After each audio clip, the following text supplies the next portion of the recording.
Muito obrigado. Olá pessoal, tudo bem?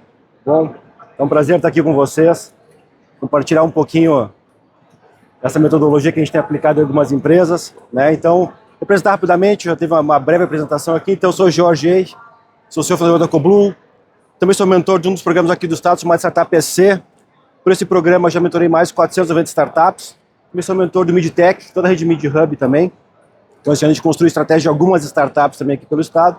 Mas não atendo somente startups, atendo também grandes empresas, então atendo empresas de bolsa de valores, enfim, multinacionais, toda essa parte de estratégia, né? Porque há 11 anos eu fundei a Coblue, foi o primeiro software de OKR da América Latina, a gente ajudou as empresas então, a definir esse caminho, como queriam chegar e como mensurar o progresso. Então, em cima disso aí, a gente foi trabalhando toda essa parte de estratégia, até que a gente chegou até aqui, numa nova palestra, né? Não uma palestra de OKR, mas uma palestra de estratégia, porque uma das coisas que mais tem falhado ultimamente é a estratégia nas empresas. Então, já você ter um bom caminho, um bom objetivo, se você não definiu bem uma boa estratégia, uma boa tese. É sobre isso que eu vou mostrar para vocês como construir isso, como acompanhar isso no dia a dia e quais são os pilares básicos hoje de uma estratégia que funciona. Para a gente poder começar, então, pessoal, deixa eu pular aqui já. Aqui. Eu queria fazer uma pergunta para vocês.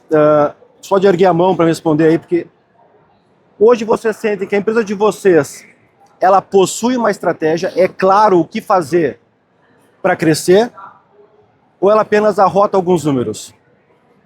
O que é arrotar alguns números, tá, pessoal? Isso acontece em muitos negócios que eu vou. E não é só negócio pequenininho. São empresas que faturam quase bilhão, que chegam lá e digo, como é que eu defini esse objetivo? Como é que vai ser? O cara, peraí, eu pego o celular, calculo ali, e ele chuta um número. Foi faturar tal coisa. Hã? Da onde saiu esse número? Como é que você define a estratégia que vai alinhar 5 mil, 10 mil pessoas na minha frente, só chutando um valor? Não funciona. Isso é a coisa mais comum que tem. O cara chegar e dizer, põe aí tanto faturamento, põe aí não sei o quê. Então, pessoal, arrotar... Tá passando aqui, não? Por que eu aponto aqui e dou uma travadinha para mim? Aqui. Arrotar é um dos principais motivos que fazem com que a gente chegue nesse dado aqui. Mais 70% das estratégias falham. Mas a minha provocação aqui, se você pegar esse dado, a McKinsey tem um estudo bem grande sobre isso, ela fala muito sobre o erro de execução, que define a estratégia e quando chega na operação, falha. Mas a minha questão é, será que realmente existe a estratégia? O meu ponto é esse. As empresas que eu tenho atendido ultimamente, a grande maioria delas não tem a estratégia. Então é óbvio que vai dar errado. Porque se a gente vai fazer um desdobramento, um alinhamento de pessoas baseado numa coisa que é falha, eu vou estar desdobrando o quê? Falhas. Não tem como corrigir no meio do caminho. Então é por isso que a gente chega nesse número aqui, e é por isso que eu questiono se realmente estratégias existem nessas companhias. Aqui tem outro ponto interessante, isso aqui é o que eu mais vejo também. Ela chega e define uma meta de faturamento, um orçamento, um EBITDA, um EBITDA, e um NPS para dizer que pensa no cliente. Esses são os grandes alvos da empresa. Mas, pessoal, definir isso aqui não é uma estratégia. Definir isso aqui é fundamental para que você consiga definir métricas que sustentem o seu negócio de pé. Métricas que façam que vale a pena correr aquele risco. Então, é importante ter um orçamento? Claro que é. É importante ter uma meta de faturamento? É claro que é. Um NPS? Mas olha só, isso aqui não se concretiza em uma estratégia. São apenas alvos. Tá? Então, somente isso aqui não funciona. O arrotar números que eu falei, que é pior do que tinha antes, que é o cara nem planeja aquele número. Ele não faz nenhuma projeção para poder ter uma ideia de se realmente é possível ou não. Simplesmente pega o celular, faturou quanto? Então põe 20% de crescimento, está novo alvo aqui. Não funciona, pessoal, não é assim. Né? Isso eu chamo de arrotar números. Né? Outra coisa, pessoal, se você não consegue fazer com que a sua empresa se ajuste à mudança do mercado, ela não tem uma estratégia também. Porque uma estratégia ela precisa ser flexível, a ponto de acompanhar o que está acontecendo com o teu setor. Senão você pode estar funcionando muito bem hoje aqui para cá, Só que de repente o mercado deu uma guinada e veio para cá. Um case bem famoso de falha de estratégia. Facebook. Mudou o nome da empresa. Passou a se chamar Meta. Por quê? Porque a tendência era que a tecnologia disruptiva do momento seria metaverso. Então, se o meu nome for Meta, teoricamente eu estou um passo à frente em termos de posicionamento de marca, esse tipo de coisa. Veio uma startup, lançou o tal do ChatGPT. Onde é que vocês escutam falar? Quantas palestras tiveram aqui nesse evento sobre inteligência artificial, IA? Quantas tiveram de metaverso? O que aconteceu com as empresas que tinham estratégia para metaverso? Orçamento de metaverso, zero. Põe tudo em A. Porque se eu não ficar mais eficiente, o meu concorrente vai ficar. Se eu não criar tal coisa, meu cliente vai querer, o concorrente vai criar. Vou perder a competitividade. Então, de repente, em novembro de 22, o Facebook, uma startup derrubou a estratégia inteira de uma empresa. E não era de qualquer empresa. Então imagina o quanto todo mundo está vulnerável quando tem uma estratégia que é rígida, que é fixa. Não funciona. E uma das coisas que a gente escuta bastante aqui é isso aqui, ó. Sempre fizemos assim. O Walter Longo tem uma frase que é bem legal, que ele diz que um dos grandes erros das empresas é fazer o que dá certo por muito tempo. Que não dura muito tempo mais. Vou mostrar isso para vocês aqui agora. Não dura. Outra coisa que eu escuto bastante. Não temos tempo para rever a estratégia. Então as pessoas estão correndo para onde? Elas estão olhando para o quê? Elas estão buscando o quê no mercado? Se não tiver alinhado, vai dar problema. Né? Eu tenho uma palestra que eu falo sobre isso, mas vou trazer o dado aqui. Tem um dado da Gallup que diz que 45% da liderança não sabe dizer a prioridade da empresa. Ou seja, a metade dos meus líderes provavelmente estão correndo para o lado errado. Olha o quanto de potência um negócio não perde por causa disso. Por quê? Porque eu não tenho tempo para rever a estratégia. Mas você tem que rever. Você tem que comunicar, você tem que alinhar, você tem que construir isso. Tem que dedicar um tempo para fazer a estratégia. Outra coisa que eu escuto bastante também é essa última aqui. O meu mercado é diferente. Já atendeu alguém do meu setor? Para quem vende para enterprise, viu bastante isso aqui. Pessoal, todo negócio é pessoas vendendo para pessoas. Vendendo o quê? A solução de algum problema. Então não importa se você já tem experiência naquele mercado ou não, até porque aquele mercado muda tão rápido, todo mercado muda tão rápido, não faz diferença nenhuma. A não ser que você seja contratado para ser um especialista naquele setor. Aí eu concordo.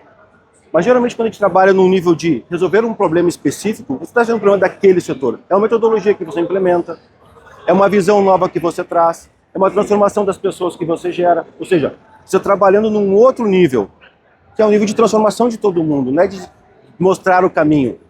Por que mostrar o caminho também não funciona? É o que eu vou mostrar nos próximos slides para vocês. Porque mesmo eu estando dentro do mercado, fazendo isso aqui há muito tempo, não tenho tempo de ver estratégia, o meu mercado é diferente. Pessoal, você pode estar ali dentro e o mercado pode morrer no outro dia. E só tem uma maneira, pessoal, de a gente conseguir acompanhar tudo isso, é entendendo isso aqui, ó. Esse aqui é o grande motivo das mudanças estratégicas serem tão rápidas. Isso aqui é o ciclo de vida de um produto, o ciclo de uma solução. Tá? Imagina que, da ideação dessa solução aqui no comecinho até a morte dele, isso aqui na década de 70 durava 30 anos. Então você descobriu um mercado muito legal, construiu um produto muito massa, está ganhando muito dinheiro. Eu vejo, digo, ele faz isso, faça uma melhoria em algum processo que você não faz bem, nós dois vamos ganhar dinheiro. Aí ele viu o mercado. Ele faz também ganha dinheiro. Por quê? Porque o mercado é previsível, ele vai durar 30 anos daquela forma. Ele só precisa entrar aqui, ó. Deixa que alguém gaste dinheiro lançando, eu entro aqui, ó, no crescimento. Todo mundo ganha dinheiro. Mas quando é 30 anos de ciclo. Mas agora aqui é 5. Vocês têm noção da solução de vocês em que estágio está do mercado? A solução que vocês estão lançando hoje, que vocês estão vendendo hoje, ela está igual a quanto tempo? As coisas mudam muito rápido, pessoal. 5 anos. Se vocês quiserem, eu não botei esse slide aqui, mas peguem o S&P 500 de 5 em 5 anos, põe no Google depois. Vocês vão ver que as principais empresas do mundo, no S&P 500, 5 em 5 anos, elas mudam o top 10. E não é por falta de recurso, por falta de canal de venda, entendeu? Porque não tem como fazer um produto, é porque o mercado muda. E a gente tem que estar o tempo todo acompanhando o nosso mercado. Então tem que entender isso aqui, pessoal. Essa aqui é a tese central de tudo que eu crio hoje. Assim como lá atrás eu trouxe o OKR, que a minha tese central era que operações estavam ficando ágeis e a estratégia não era ágil, e eu trouxe o OKR para o Brasil para trabalhar isso há 11 anos atrás, a minha tese toda se trata desse gráfico aqui. Se o mercado muda tão rápido, a ponto de 5 anos a ideia já morrer, você criou e morreu, você tem que ter uma maneira diferente de criar produtos, de se relacionar com o mercado, de acompanhar tudo isso. E é isso que eu vou mostrar para vocês um pouquinho, para a gente poder acompanhar, para evitar que vocês entrem nessa estatística aqui. 2024, pessoal, mais de 2 milhões de empresas fecharam no Brasil. Isso é 12% a mais do que no ano anterior. E a tendência é que isso aqui só aumente. Ah, mas a gente está vendo uma crise. Eu sei que está vendo uma crise. O mercado está turbulento, eu sei que está turbulento. Mas, pessoal, não tem aquela frasezinha que enquanto uns choram, outros vendem lenço? Como é que você vai saber se tem que vender lenço ou não? Teoricamente, aqui 2,5 milhões de empresas praticamente não acompanharam o mercado a ponto de saber que era hora de vender lenço. Mas outras pessoas conseguiram perceber isso e criaram soluções para isso. Então a gente tem que ficar acompanhando isso o tempo todo, tá, pessoal? A solução para isso, pessoal, começa aqui, ó, no tema da palestra, que é uma estratégia viva. Se vocês conseguirem fazer uma estratégia para 4 anos, 20 anos, pessoal, esquece. Não funciona. O que você pode ter e deve ter é uma visão de longo prazo. Eu quero que a minha empresa em 5 anos esteja em tal lugar, de tal tamanho. Mas definir o caminho para chegar lá, esquece. O mercado é muito imprevisível a ponto de você acertar isso aqui. Porque você precisa trabalhar dessa forma aqui, ó. Uma estratégia viva, ela é baseada em dados reais dos clientes. E gravem esse 12, eu vou trabalhar bastante com esse 12, por isso que ele está diferente ali. O que é uma estratégia, pessoal? É saber aonde estamos e aonde a gente quer chegar. É um Waze, pessoal. Se for pegar um Waze, um Google Maps, vão definir onde eu estou hoje, para onde eu quero ir. Isso é uma estratégia. Só que não é somente você, é a companhia inteira. Eu estou falando de tamanho, de crescimento, de novos mercados, de canais, de ICP, de uma série de fatores que a gente vai definir numa estratégia. Então eu tenho que saber exatamente isso aqui, aonde eu estou. Toda estratégia começa nesse ponto, aonde eu estou, e ela termina aonde eu quero chegar. Mas isso aqui é muito importante. Compreenda o porquê você está fazendo aquilo e também o como você vai fazer aquilo. Só que aí tem uma pegadinha interessante aqui. O porquê é de cada um de vocês. É da liderança. Por que estamos defendendo essa causa aqui? Por que queremos resolver o problema tal do mercado? Isso só vocês podem definir. Mas o como que determina hoje é o cliente. Sempre vai ser ele, pessoal. Eu tenho um remédio aqui para dor de cabeça, que eu estou vendendo aqui a R$10. Alguém quer comprar? Um remédio de dor de cabeça, pessoal. Alguém tá com dor de cabeça? Pô, mas é um bom remédio para dor de cabeça, não é? Se eu tiver dor de cabeça um dia, não tiveram? Você pode ter dor de cabeça amanhã, não era bom comprar agora? E vocês determinam esse como, pessoal. Não adianta, eu posso fazer o que for aqui, eu não vou conseguir vender para vocês isso. Porque a pessoa tem que ter a dor, ela tem que ter necessidade, ela tem que querer fazer aquilo lá. Ela tem que decidir resolver aquele problema. Porque senão você pode ter a melhor solução do mundo. Mas se não acompanhar isso aqui, se não acompanhar a mudança do teu cliente, né? Eu vi uma palestra esses dias de um cara que ele falou o seguinte. Ele falou, venda para as pessoas o que elas querem fazer, não o que elas precisam fazer. Eu durante muito tempo vendi o carro dessa forma.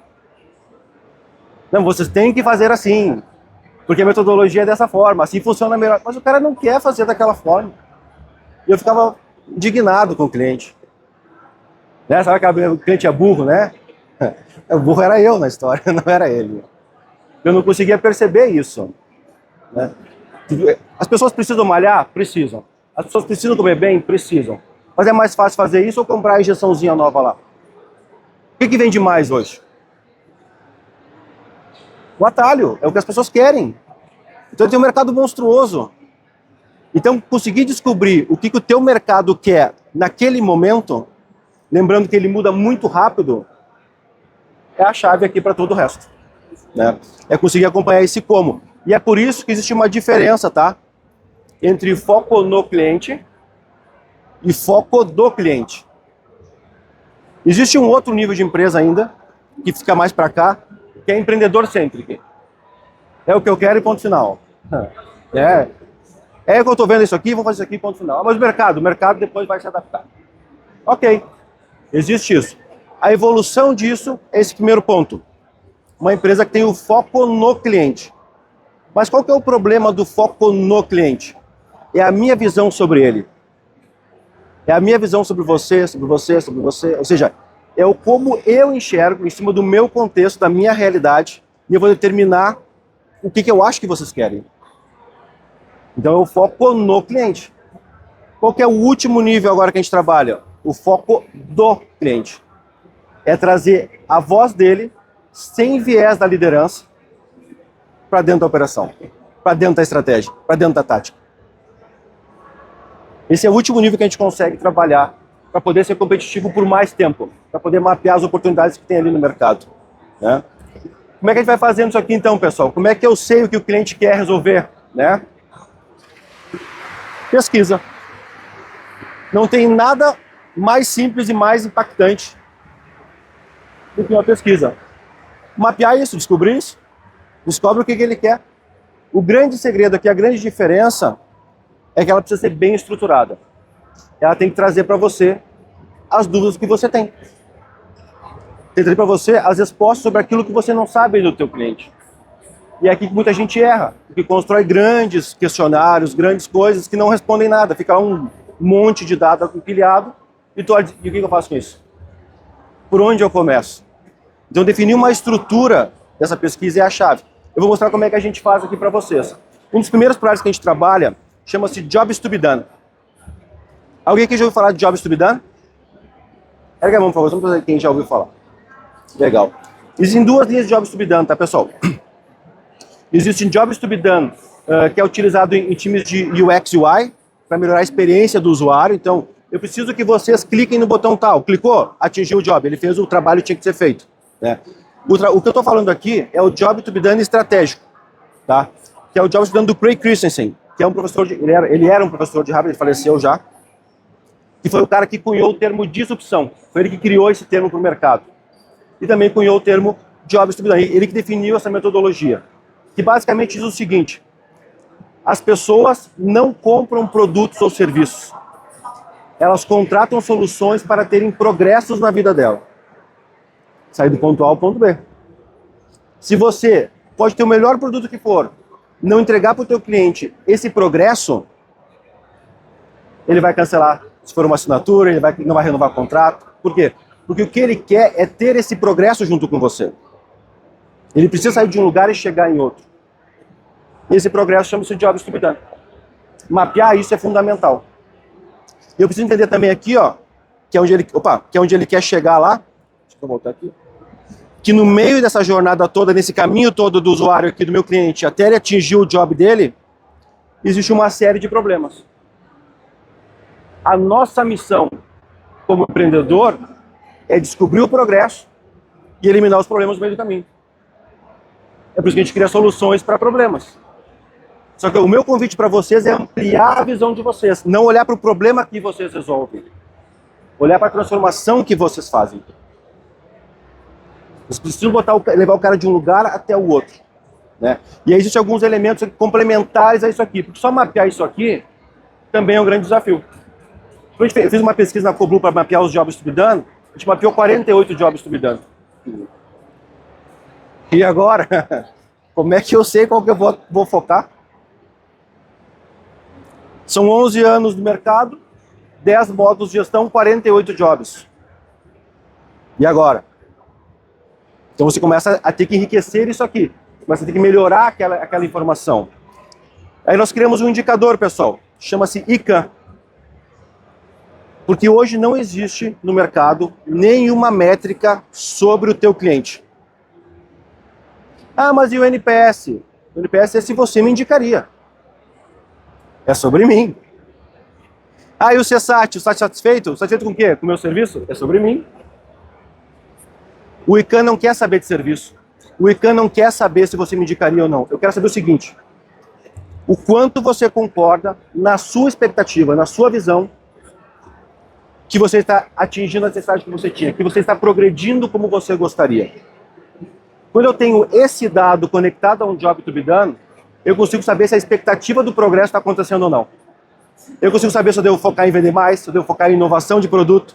Eu consigo saber uma série de informações aqui para poder garantir esse progresso. Porque a gestão toda é baseada nisso, garantir o progresso, que o cara vai ser de um ponto e chegar no outro, vai atingir o job dele. Então a gente acabou criando essa métrica aqui, que a gente põe dentro da pesquisa para poder mapear o ICANN de cada job. Então a nossa pesquisa hoje ela trabalha mais ou menos assim: jobs to be done, mapeio o jobs to be done e mapeio o ICANN de cada job to be done. Mas mais do que isso, aqui eu tenho só a visão do cliente. Mas lembra que eu falei que a gente define o porquê a gente faz as coisas e o cliente determina o como? Aqui é o como. O porquê a gente determina. Então eu preciso conectar ainda um outro fator, que são os dados do negócio. Mas vale a pena resolver esse problema? Porque se aquele problema não gerar dinheiro, você quebra. Não, aí não vale a pena, né? Não como uma instituição que precisa gerar capital para valer a pena ter aquele negócio. Vale a pena correr aquele risco, né? Então, quando você cruza necessidade do cliente, jobs to be done, o quanto de a expectativa dele sendo atendida, com os dados do teu negócio, aí você tem os pilares básicos para tomar de decisão e reduzir a margem de erro da tua estratégia. Então, a gente trabalha com esse modelinho aqui, tá? Uma pausa para o conteúdo, só para trazer uma mensagem para vocês, que é o seguinte: o futuro que vocês imaginam para o negócio de vocês, ele é criado quando você entende as necessidades que realmente importam para o cliente. Ou seja, vocês têm que resolver jobs to be done que são fundamentais para as pessoas. Somente jobs to be done que você mapeou que não são fundamentais, você vai gastar dinheiro à toa também. Tá? E por mais que pareça que faz sentido, mas não estão dispostos a comprar aquilo, a pagar aquilo, né? Eu tentei vender remédio para dor de cabeça para vocês, ninguém comprou. Mas é um job to be done que existe. Mas não agora, talvez, não nesse momento. Ou não para você, daqui a pouco você nem tem dor de cabeça. Por mais que exista no mercado. Então, eu preciso entender esses pontos aqui. Então, pessoal, quando a gente faz uma pesquisa, a gente traz isso aqui, geralmente, ó.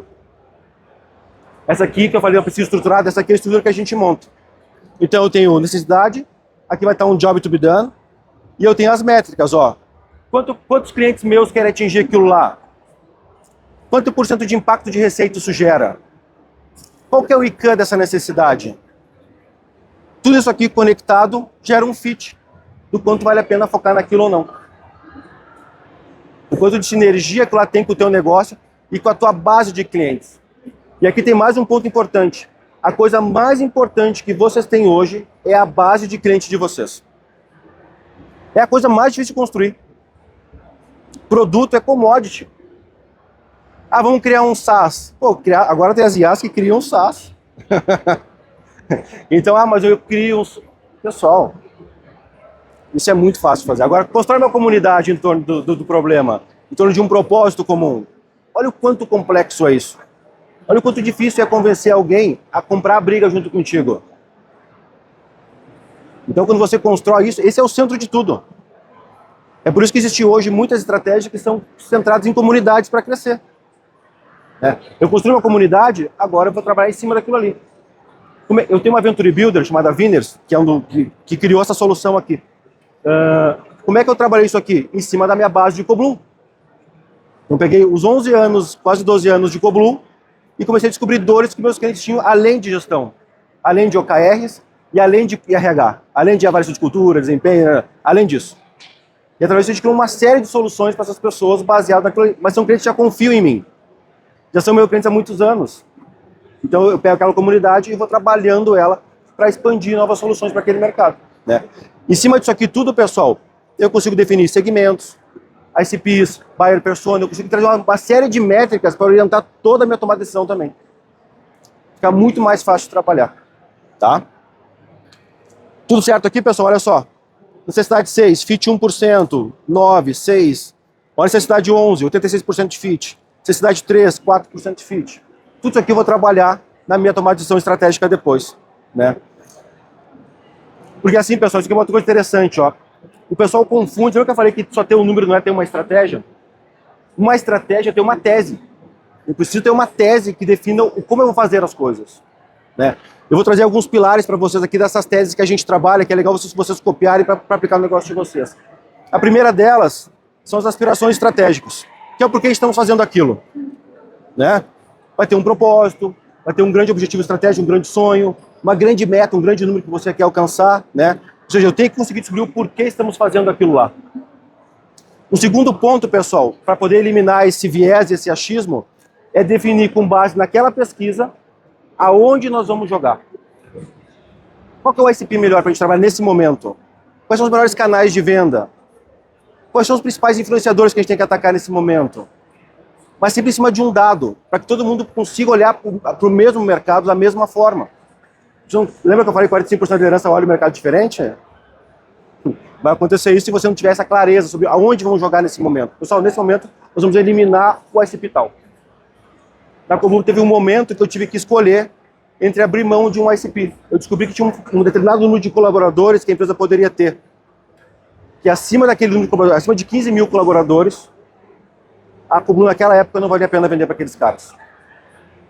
Então a gente fazia todo um processo de ajuste de negócios com Gol, ajuste de negócios com Cogna, com Ultragás, porque eles passavam de 15 mil pessoas.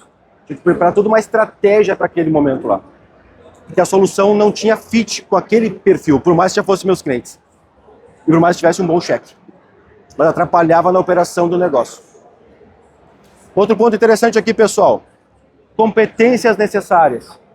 Para poder chegar onde vocês querem chegar, provavelmente vocês não estão lá porque falta alguma competência no time. Alguma competência no produto, algum recurso, alguma necessidade para poder ter esse progresso. Então é importante mapear também essas competências. Outro ponto, verdades estratégicas. Isso aqui é uma das coisas que pouca gente trabalha. As pessoas determinam uma tese de crescimento, mas não determinam o que sustenta aquela tese de pé. Quando eu quis trazer a Coblu para o Brasil, construir a Coblu no Brasil, focado em OKR, tinha uma tese central, que era a chave. A operação estava ágil, a estratégia não era ágil. Ia gerar problema. Outra tese, o dólar era muito caro para uma empresa gringa vir botar um software de OKR aqui. Então, se o dólar caísse, uma das minhas barreiras de entrada ia para água abaixo. Porque o software gringo era muito maior do que eu. Ele ia entrar rachando aqui. Mas ele não entrava porque era muito caro para quem estava aqui comprar para um mercado que era muito novo, né? Outro ponto importante, pessoal. Como vamos vencer? Quais são as vias de crescimento? E aqui, eu gosto de trabalhar com essas 4 vias, pessoal.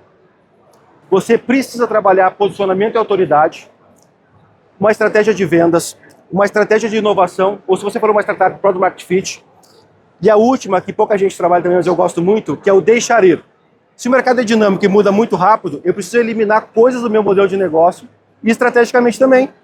É um canal que não funciona, é um ICP que não funciona, é uma feature que não funciona.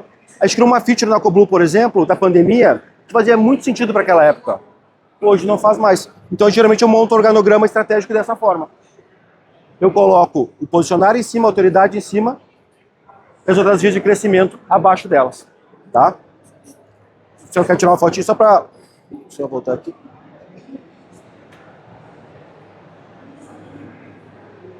Tirar uma fotinha ali e já volto. Só para poder finalizar aqui, pessoal, olha só. E quando eu tenho esses dados aqui, olha como fica fácil de definir as vias de crescimento. Mapeei isso aqui da base de clientes. Onde é que eu devo me posicionar, pessoal? Onde tem maior feed. Expectativa sendo atingida, impacto de receita, volume de clientes. Fica fácil de decidir que a minha autoridade está ali. Nessa necessidade aqui eu consigo mostrar grandes cases. Eu consigo gerar confiança para o mercado. Necessidade 6 e 9 aqui, por exemplo. Ó. O que eu posso focar aqui? Vender mais? Por quê? Eu atendo a expectativa mas tenho pouco impacto de clientes. Ou seja, não vai ter frustração se o cara comprar. Não vai pedir para melhorar produto se o cara comprar. Só está faltando volume, então tem que focar em vender. Mas olha de baixo, você está de 3. E cut 3, pessoal. A expectativa não está sendo atingida. Imagina se vocês começam a vender isso aqui. Vender. Vai gerar um problema na operação de vocês monstruoso. Né? Então é importante ter essa informação. Né? É claro que a gente tem uma série de análises que a gente faz aqui, não é tão simples só olhar aqui e sair distribuindo. Mas a gente consegue trabalhar em cima de um teste disso aqui para poder tomar certeira naquele momento o que é a melhor coisa para fazer. Isso faz então que eu consigo entender, ó, job to be done, mais ICAMA, dados de negócio, determina esse caminho de como eu vou trabalhar. E aí com isso, eu tenho os pilares da estratégia. Então agora eu tenho o foco do cliente nas minhas pesquisas, eu tenho a teoria estratégica de como é que a gente vai trabalhar, que geralmente trabalho anual, e eu tenho minhas dias de crescimento, que eu trabalho geralmente com uma cadência de 90 dias, 3 meses. Então eu defino uma visão, uma teoria de 12 meses, um ano, e trabalho trimestralmente as vias de crescimento, para poder estar sendo competitivo o tempo todo. Porque isso aqui, pessoal, é assim hoje. Aí você fez venda para ICP diferente, isso aqui muda completamente. Aquilo, você ganha volume aqui, mas perde ICAM, você perde, o ticket ficou menor, o ticket ficou maior, tudo vai mudando, é muito fluido. Então eu preciso ir acompanhando esses pontos todos para poder ter isso aqui. Se alguém quiser pegar o material, pessoal, que eu fiz aqui, tá? Aqui tem um QR Code. Basta colocar ali o e-mail que você consegue acessar daí esse material.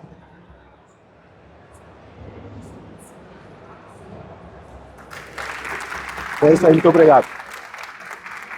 Última mensagem aqui, pessoal, rapidinho, sem deixar de no meu tempo. Mas lembre disso, tá, pessoal? A estratégia que vocês estão fazendo para o negócio de vocês, ela é a ponte que vai conectar vocês no hoje com o futuro de vocês. Vocês podem construir isso ou ir somente caminhando aleatoriamente, mas a gente vai chegar. Né? Eu gosto de trabalhar com intenção, tá? Eu lancei recentemente um livro chamado Pare de Só Querer, porque eu atendi muitas empresas que definiam bons objetivos, mas apenas eram bonitos no papel, mas não decidiam pagar o preço de fazer aquilo. Então só queriam ter aquilo lá, mas não decidiam ser daquele tamanho ou fazer aquilo lá. Então se alguém quiser conhecer esse livro, pessoal, eu preparei aqui 10 brindes para vocês. Então se alguém tirar uma, eu vou dar aqui para quem quiser, tira uma fotinho daí que isso aqui põe no Instagram que eu mando para vocês o link para baixar o livro gratuito daí, tá bom? Então é só me chamar aqui que eu tenho 10 brindes para vocês. Valeu, muito obrigado, pessoal. Fiquem bem. Tchau, tchau. Obrigado. Muito obrigado, hein? Tudo bom? Certo? Tudo bom? Tirar uma aqui. Ah, vamos lá, então. Valeu. Obrigada. Tá bom, valeu, obrigado. A gente era cliente de vocês, da Condor. Ah, da Condor, aham. Bom, cara. Valeu. Aí eu fiquei muito feliz de vir assistir. Ah, muito obrigado por ter vindo. Valeu mesmo. Tudo bom? Parabéns pela Ah, muito palestra. obrigado aí.